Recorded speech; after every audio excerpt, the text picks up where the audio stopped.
So anybody who is in the creative industry knows how tough it is to get ahead and get yours, especially in Africa.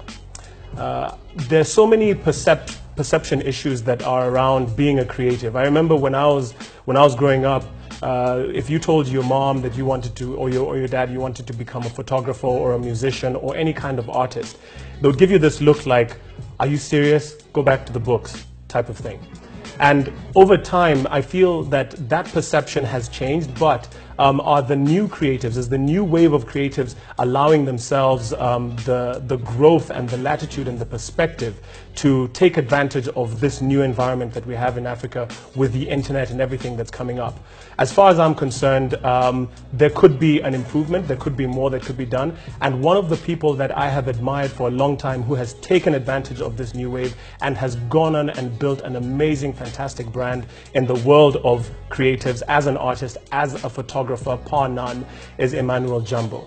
I'm so happy to be hosting him today on Get Yours as my first interview, and I really am privileged to have Emmanuel with us. Thank you so much, my brother, for coming on board. Thank you for having me. You know, you have been really the a shining example of people who are so determined, so ambitious, but you've managed to remain humble in this crazy, crazy world of creatives. Tell me a little bit about your journey into photography. Like, how did you get started?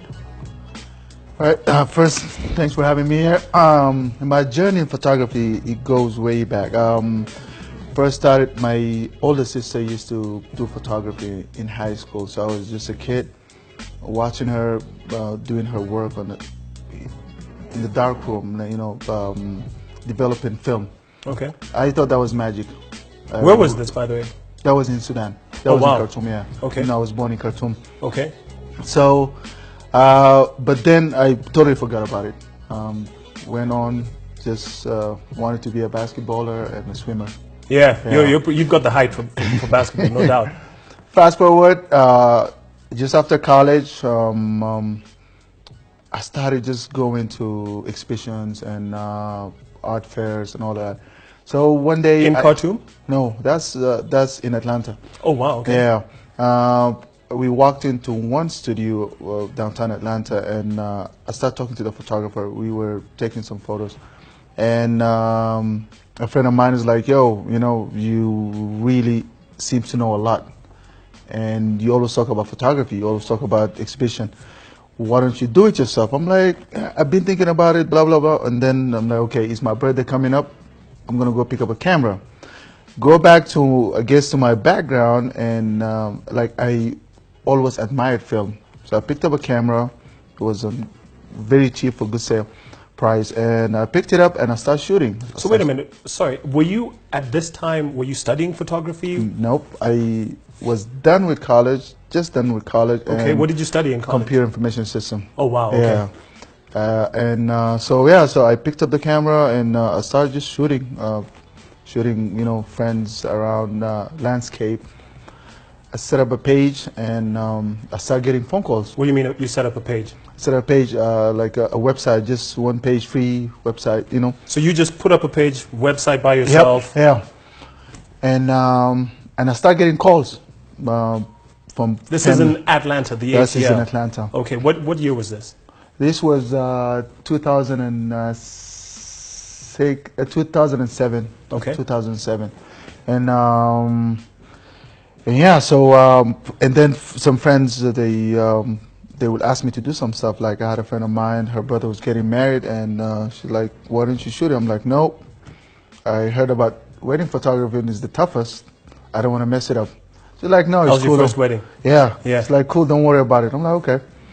I did it. The guy was so happy that he thought he's seen a lot of his friends' weddings done by professionals, and they didn't do the stuff that I did. And this was from a camera that you bought? $150. $150. You saw this camera, you were like, "Yo, I want to get into this photography thing." Someone called you up from a website, and now this is your first gig, your first paid gig. Did you get paid? I got paid. I wanted to do it for free. Okay. But then I ended up getting paid. I got paid exactly, I remember, $800. Wow. Yeah. What is it? So what is it? What was it about photography that got your juices flowing? Because there's always this thing that we talk about in Get Yours about passion versus the amount of time that you need to spend into it. Because you studied computer management, right? Yeah. So how did you? What was it? It's just for me. I just love photography. I apparently, without me knowing, I'm always going to exhibition. I admire a good photo, whether Okay. it's fashion, whether it's landscape. You know, I just admire a good photo, and I've just had it in me that I want to be able to take an amazing photo. Okay. And that's what just I picked up the camera and I'm like, I wasn't thinking about I want to be professional or nothing Nothing. at all. I just want to be able to look at a photo. I'm like, yes, this is beautiful. Maybe I hang it on my wall, maybe not, but that's what I want to do. So what happened after that wedding? What next? The first thing that I did was I bought lenses. So I went online now. Because you were like, this is a real thing. Yeah. $800. This is It's a real working. thing. It's working, and I guess somebody appreciated it. You know what I'm saying? You know? They looked at my stuff and they're like, "Yo, we like it. $800 is a lot. It's a lot of money. It's a lot of Yeah. money." So I went online and was looking for equipments now. You know, so and I start reading more now. Like my interest is more to know about the art of photography, and I read about weddings. I read about fashion. I read about You did the whole research. You the studied whole everything. research. All right. How, like, you know, when you an upcoming photographer, whether you have the money or not, they always advise you to use equipment. You know? Right. So I looked for used equipment and I ran to this guy and he's selling his equipment. So he lived in the south side of Chicago. I went to see him. The lens that I needed, it was sold. So for some reason he just took the time to ask me, where'd you go to college? So I'm like, Harold Washington in Chicago. So he's like, no way. Why? Because he went to Harold Washington. Okay. Yeah. It's like, you know, so he's like, you know what? Sit down. He asked his wife to make us dinner. He's like, don't worry about that. You will get. Was he a professional photographer at the time? He used to photograph Martin Luther King. Wow. He was a photographer for 40 years. He was retiring. He was sick. He was retiring, and he was going for treatment in California. So is it safe to say then? I don't know, because would you say that he had an impact on your thinking about photography? Definitely, big impact. He showed me the old stuff that I've never seen about photography. You know, like sometimes you come into an art and you know now the digital era is taking over. You know, or it's already Right. taken. Yeah. But he took me back 40 years. You know, he showed me how they used to do Photoshop. Like, dude will take a picture. He's a painter too. So he's an Photoshop artist. without the computer. That's amazing. So he used to paint on the photo and take a picture of it. Oh, again. wow. Yeah, and then just him being there and telling me like, go take a photo every day and come by.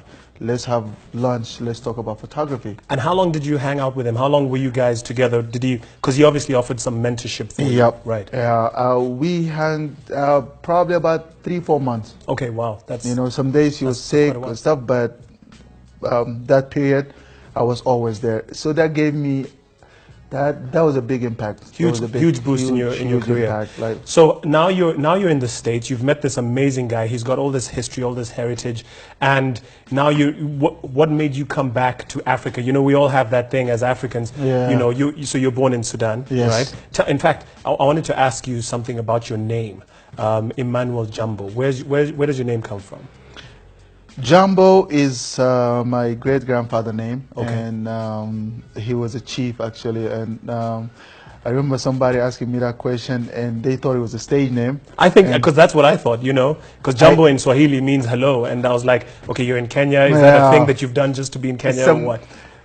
A couple of even other interns that they became my interns, and I met them, and they thought I was Caucasian, and I'm just in Kenya.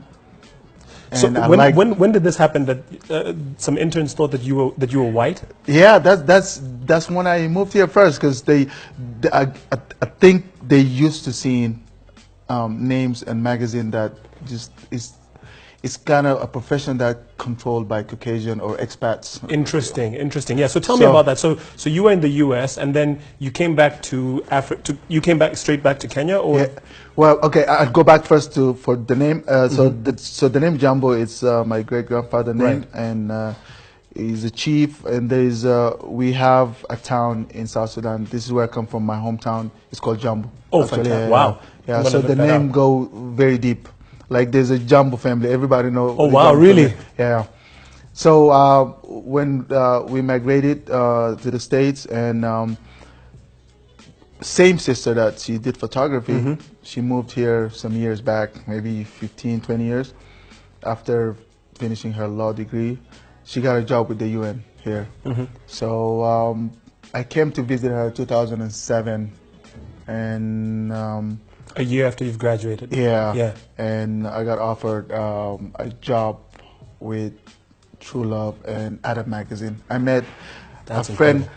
Her friend came by and she asked me, "Are you a photographer?" She saw me working on my computer, and she told her cousin, which is Connie Alwatch. She's a I know Connie very well. And Connie went back to the office and spoke about me, blah blah. And I got a phone call and like, "We want you to come in for an interview." Just from you sitting somewhere In my sister's living room. in your sister's living Yep. room, a friend comes over, checks out you messing around with the computer, Yep. and says, "Come for an interview." So I went for an interview, and then after with Karam Mandy, and then after that, Ayunga Pala was with Adam Magazine, Yes. and he's like, "Yo, I saw your stuff, I like it. Can you move?" I'm like, "Yeah, sure." Yeah. I went back, cleared my stuff, and maybe like 8 months or so later, I came back, and yeah, and that was it. Wow. So 2007, you're now working for, you know, one 2008, of yeah. 2008. Yeah. You're working for one of the big magazines in Kenya. And how have you then? You know, you mentioned this thing about, you know, when you came back, people thought that you were white, that you must be Caucasian. Explain that to me, because it sounds like there must be this perception that in order to make it in the photography industry, you have to be a certain race or a certain type personality. I totally agree. For years, I think a lot of creative work, whether it's photography, cinematography, it was always it's thought of like it's expat job. You know, they're more creative. I don't know, or expert. So Even I here came- in a country of, you know, even here, 40 And million people. Actually, till now, like this probably would take. You need like a whole day, because even I have a lot of friends who are directors in commercial and film. Right. They cry about the fact that they still agencies bring expats from outside, and well, you know, it's Caucasian from Europe or the States that they could only get the job done when we have a lot of talents here. And how did you Maybe- deal with that issue? it was a bit funny to me, because you know, especially coming from Atlanta where everything is black, you know? Right. Yeah. You know, now you're in the heart of Africa. Yes. And Where the everything first- is Yeah, black, ideally, exactly. you know? Then the first interview after I started working with True Love and Drum, you know, and now I decided to go to another magazine, and the first thing when I walked in, they were name dropping, and I did not know who are these people. I really thought they're Africans. Right. Later on, I found out they are expats. Right. You know, so I came into the market. It seems like everybody doing photography. If you're doing a cover or fashion, you gotta be white. Right. You know, so In Africa. Yeah. So somehow I worked myself in, and I kind of found out it was a bit like a monopoly or something, even in the advertisement world, basically. I worked my way in, and so I met this intern at a wedding. I was shooting a wedding. Yeah. And she was a lawyer, actually. She went to law school, but she loved photography so much. And it's funny how she ran to me, and then somebody told her, "That's Emmanuel."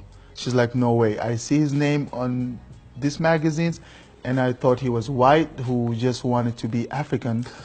And that's why he carried the Oh, name my Jambo." guy called Emmanuel Yeah. Jambo.